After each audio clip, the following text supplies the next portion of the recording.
a gente não vai falar de história aqui. A gente vai, na verdade, falar de presente e até de futuro. Mas deixa eu explicar essa história, porque ela é muito interessante e ela é muito reveladora também.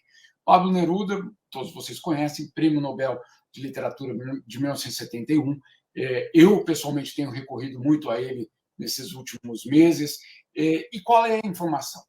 Um grupo de peritos internacionais, não apenas chilenos, internacionais de várias universidades espalhadas pelo mundo, fizeram uma avaliação justamente do que aconteceu com Pablo Neruda, fizeram exames também e detectaram uma bactéria dentro do seu corpo.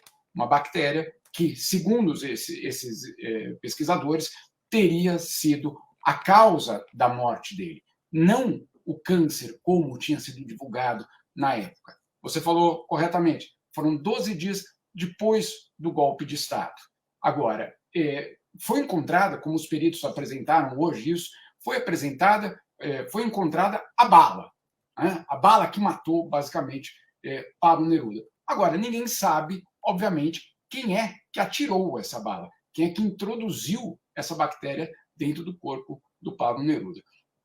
O motorista dele sempre disse que ele tinha sido assassinado e que, de fato, um espião chileno que se passava por médico teria ido à casa dele para injetar justamente colocar uma injeção para o tratamento de câncer, que não era basicamente um médico, e sim um agente do grupo do Pinochet. Agora, vamos só entender por que essa história é relevante até hoje e por que a gente está falando dela aqui. Primeiro, o Pablo Neruda era muito amigo do Allende. Ele foi embaixador do Chile, por exemplo, na Unesco. Imagina só ter um embaixador, Pablo Neruda, na Unesco. E antes, lá nos anos 50, ele publicou O Canto Geral, que é um livro absolutamente espetacular e que é, na verdade, quase uma odisseia pela América Latina. Ele antecipa, aquela coisa de poeta, né?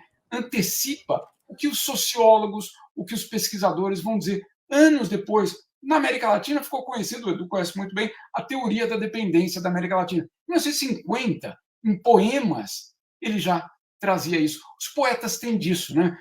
Até mais recentemente, tem uma escritora brasileira que mora em Roma, Juliana Monteiro, que ela, ao falar da pandemia, isso durante a pandemia, antecipava muitos dos debates que depois os cientistas, ou pelo menos os sociólogos, colocavam como uma questão de sociedade. O Pablo Neruda fez exatamente isso. Trouxe, muito antes de qualquer sociólogo, a realidade da América Latina em poemas. Agora, o que é também impressionante é que, claro, isso tudo acontece 50 anos depois do golpe de Estado do Pinochet, em 1973, e aí que vem a questão. Por que isso é importante?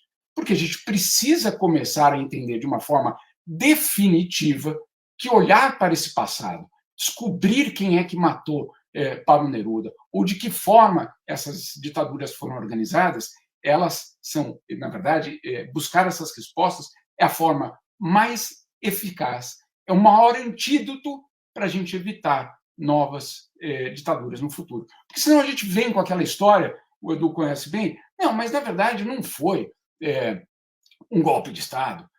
Na verdade, não houve nem sequer tanta violência assim. Na verdade, aqueles outros do outro lado eram todos guerrilheiros e queriam tomar o Estado e fazer um golpe de Estado.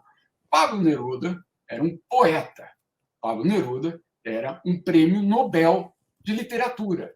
E ainda assim, pelo menos segundo essa pesquisa, essa investigação, foi assassinado pelo regime autoritário. Então, só para a gente entender, liberdade, amor e poesia, obviamente, causam muito desconforto em qualquer regime autoritário. Não é por acaso que qualquer presidente que desembarca no poder com traços autoritários, uma das coisas que ele faz é justamente eliminar Ministério da Cultura, qualquer tipo de ameaça, claro, ao seu regime. Isso é a realidade da América Latina, isso é a realidade em outros países do mundo.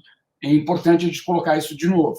A gente só vai lidar e só vai evitar casos desses no futuro, não só no Brasil, não estou falando do Brasil, estou falando de uma forma geral, se a gente entender o que significa, de fato, um golpe de Estado e se a gente entender, de fato, o que significa um regime autoritário.